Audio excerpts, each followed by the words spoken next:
This is Doctor Patient, a podcast that examines all the aspects of the patient-provider relationship. I'm your host, Heather Johnston, MD, a real-life doctor and patient.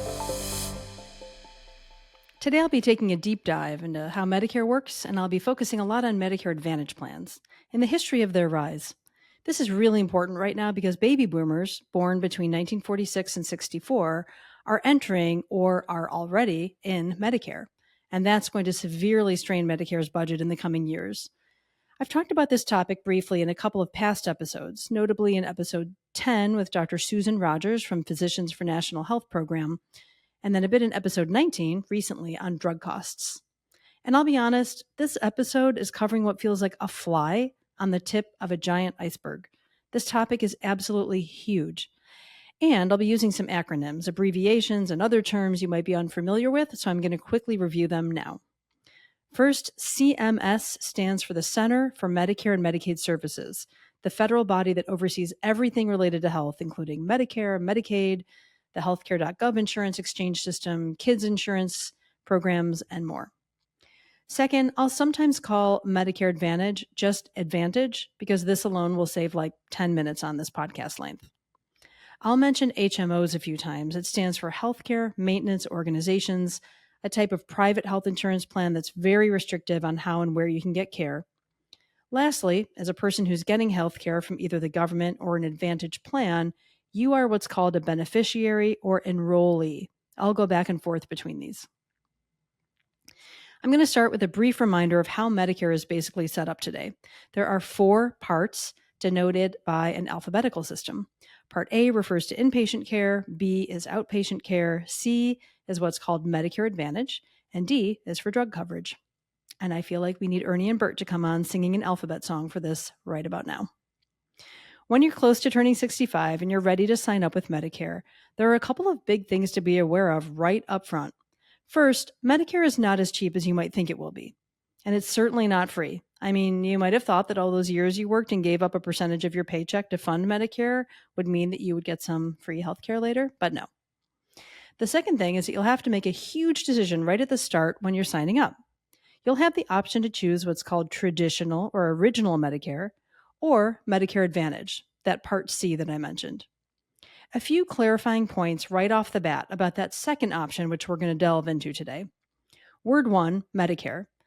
Medicare Advantage plans are not run by Medicare. If you choose this, you are contracting with a private health insurance company like Blue Cross Blue Shield or United Healthcare or Aetna.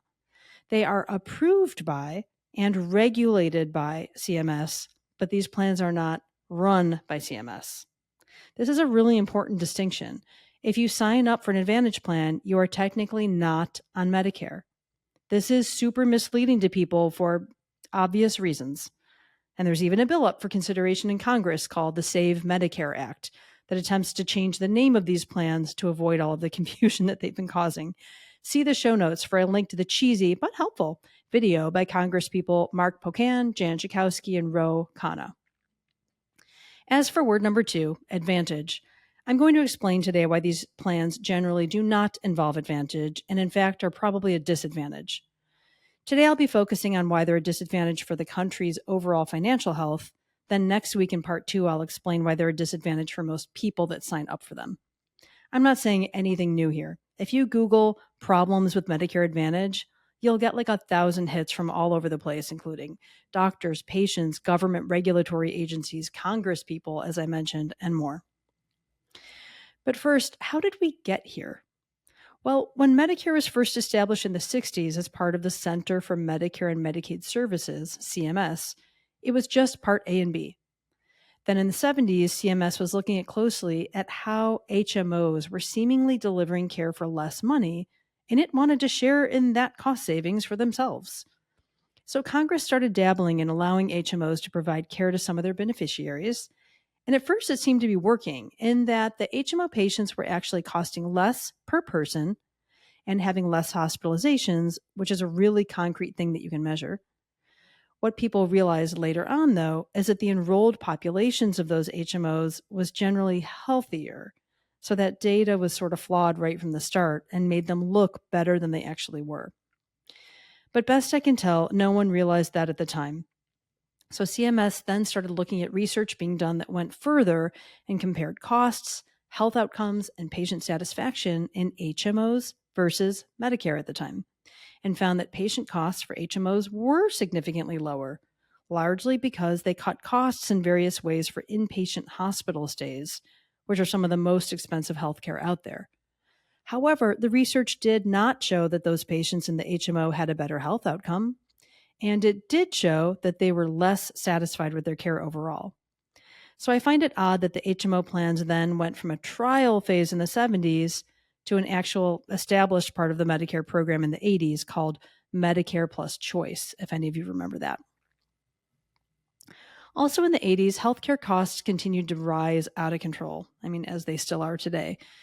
And more private health insurance companies wanted and negotiated for access to Medicare patients. And the government was getting more and more broke, as it also still is today.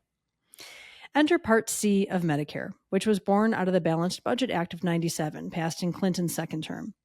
Lawmakers were looking for ways to cut costs on healthcare, and they did, at least temporarily. The stated goals of Part C was twofold. First, to offer Medicare beneficiaries more choice of how and where they could receive care.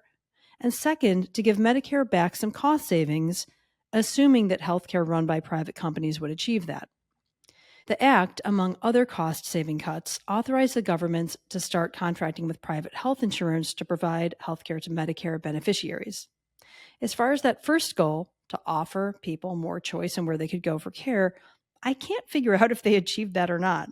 I mean, on paper, they probably increased how many plans they were offering, but in many areas, Advantage plans allow you to see only about half of the doctors in the area that accept regular Medicare.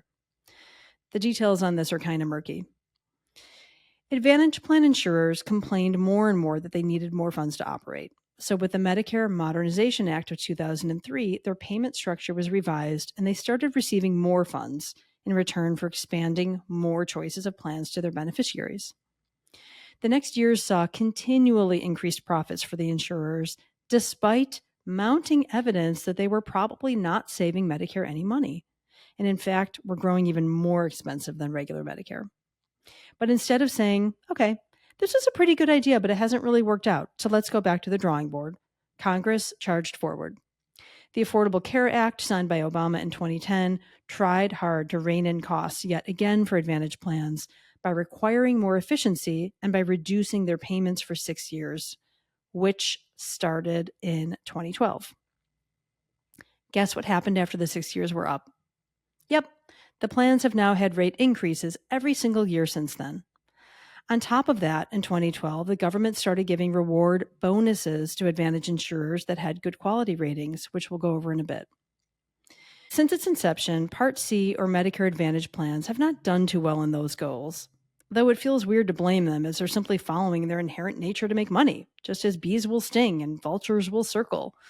Remember, they are for-profit companies whose primary goal is making money, not providing quality health care. Hopefully that's their second goal, but who knows? It seems to me that right off the bat, there were too many objectives at odds with each other. For example, Advantage plans had to be paid enough by Medicare to make a profit.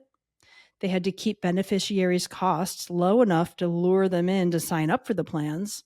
And at the end of the day, they had to remain a cheaper alternative to original Medicare since that was the entire point of the arrangement. The problem is they do not save Medicare any money. In fact, they are costing the government more than original Medicare itself. There is lots of hard data at this point to back this up. Let's pivot now and talk about how original Medicare and Advantage plans work today from a financial perspective. Original Medicare is set up as what's called a traditional fee-for-service system, meaning the doctor performs a service and you pay them a fee. This is how medicine has been practiced since the time bartering for chickens ended. And by the way, that's not really that long ago. I remember as a kid hearing my doctor dad talk about how some patients couldn't afford to pay their bill, and because he was a lovable but complete softy, things like pies and handmade dolls for me showed up sometimes instead of the bill payment. But I digress. Medicare Advantage plans are not set up as a fee-for-service system. Medicare, actual Medicare, pays the Advantage insurers directly to give you your health care, kind of like a surrogate. And this is where things get tricky. We have to start with just how it is that CMS, that Center for Medicare and Medicaid Services, knows how much to pay these Advantage insurers in the first place to care for people. It all begins with CMS setting what are called their benchmarks.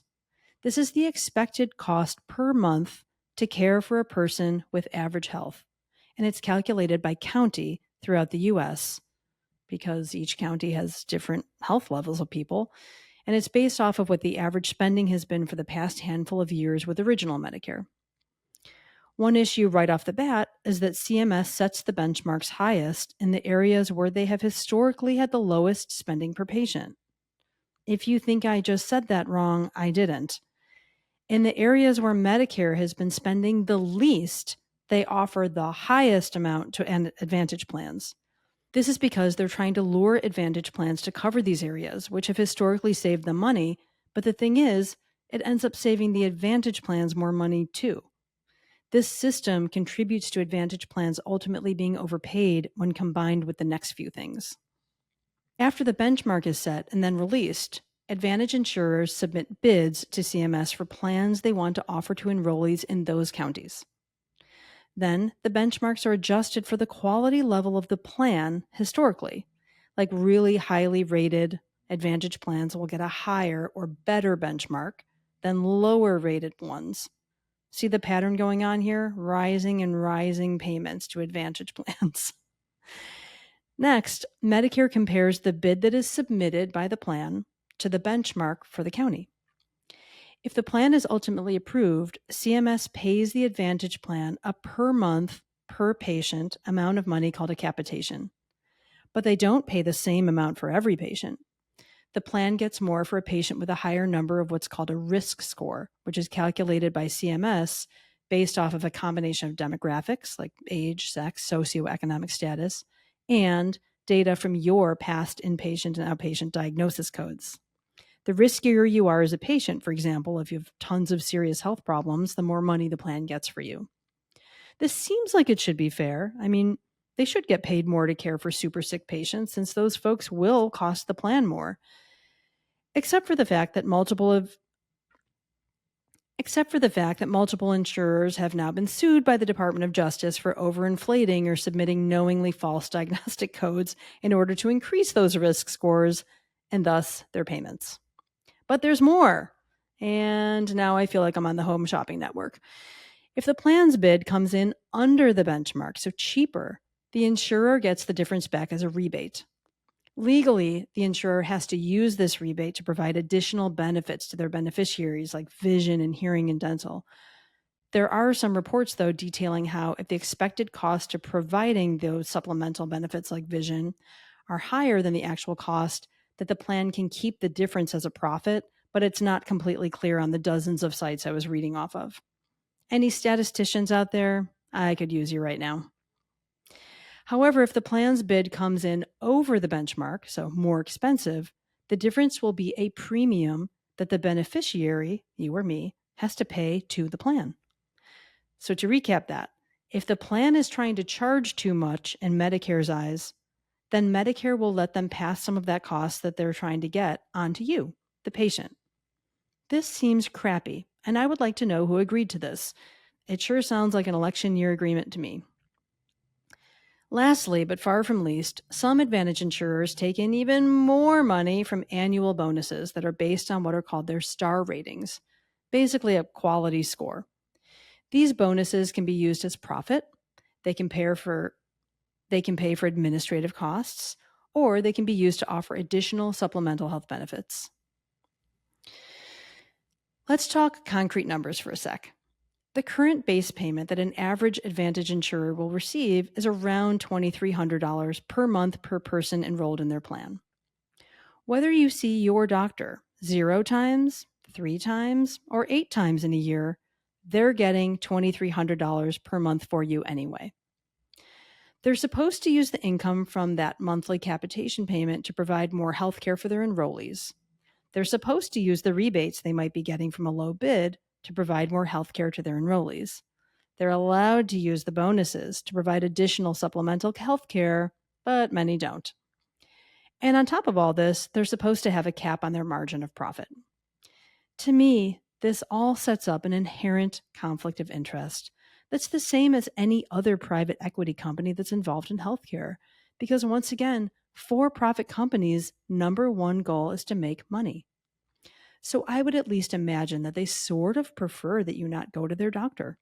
I'm not saying that they obviously take overt action to make that happen or that the doctors and hospitals that contract with them hope that you won't come in for care, but it's so backwards and wacky to me. I just can't believe how anyone with any sense agreed to a plan like this. Except that then I remember once again that healthcare is becoming more and more of a profitable business for lots of companies. Taken all together, this is a lot of money going into the hands of the Advantage insurers, the two biggest of which are United Health Group and Humana. In the last few years, Advantage plan revenue across all of the companies has grown exponentially, and there are oversight agencies regularly documenting serious overpayment to Advantage insurers to the tune of about $140 billion over the last 12 years. Maybe Medicare could have used those funds to simply shore up its own shortcomings. How are these overpayments happening? Well, it's pretty opaque and hard to understand, to be honest. The Brookings Institute says, quote, interpretation of these reports is challenging, unquote, when referring to figuring out Advantage plan profit structures, and I concur wholeheartedly. But here's a few ways that I could glean. According to MedPAC, the Medicare Payment Advisory Commission, quote, Advantage plans obtain overpayments by cherry-picking counties with favorable benchmarks, unquote. Remember earlier when I was explaining how Medicare calculates those risk scores and that it's calculated by county? Well, Advantage insurers simply look for where the lowest risk or healthiest patients are and focus their efforts on enrolling people there more than elsewhere.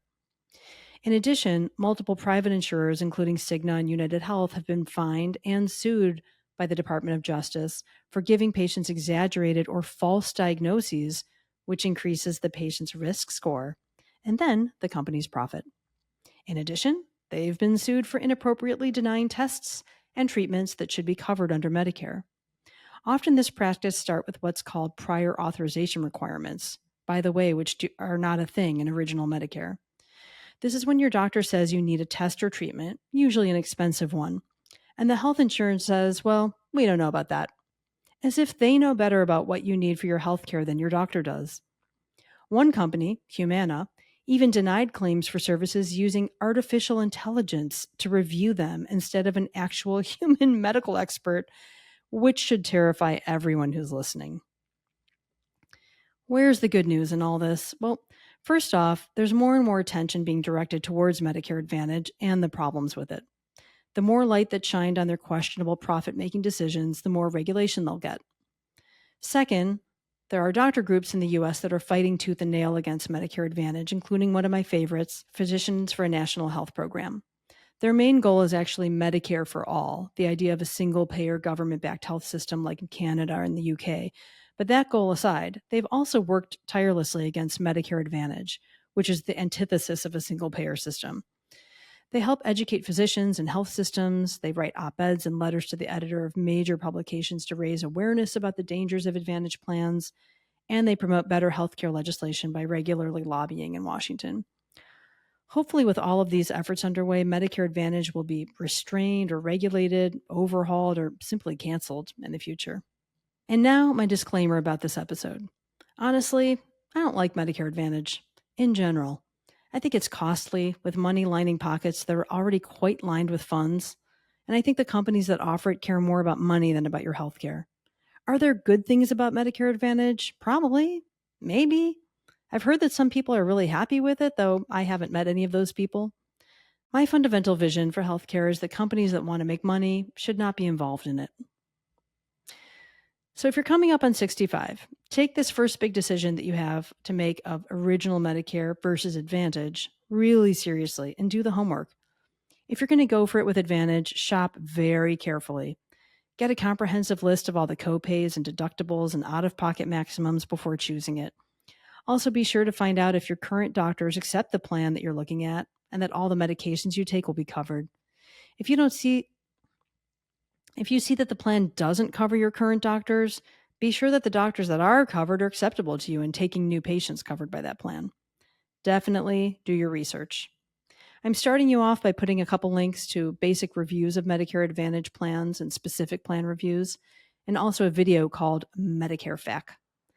Also, as I mentioned earlier, I'm not the only person talking about this, not by a long shot. I really enjoyed other podcasts recently on this topic, like the one by An Arm and a Leg and the one by Medicare for All. Links to these and a few more are in the show notes. Lastly, continue this episode with me next week in part 2, when I talk with Alexandra, or Al as she likes to be called, Eidenberg, the founder and president of the Insurance People. She's an incredibly sharp, well-informed, and honest-to-goodness, well-intentioned insurance broker here in Illinois. She does not recommend Advantage plans to anyone, and we're going to talk about why that is. She's got some great insights. Tune in next week for all that. Lastly, a pitch for your help. If you're enjoying this podcast, please consider sharing it with someone who might apply for Medicare soon. You can simply direct them to the podcast website, www.drpatientpodcast.com. Thanks for listening today. To catch up on more episodes and to get new ones delivered directly to you, subscribe wherever you find your podcasts: Apple, Google, Spotify, iHeartRadio, and more. If you'd like to be a guest or have an idea for an episode, let me know at www.drpatientpodcast.com. That's drpatientpodcast.com.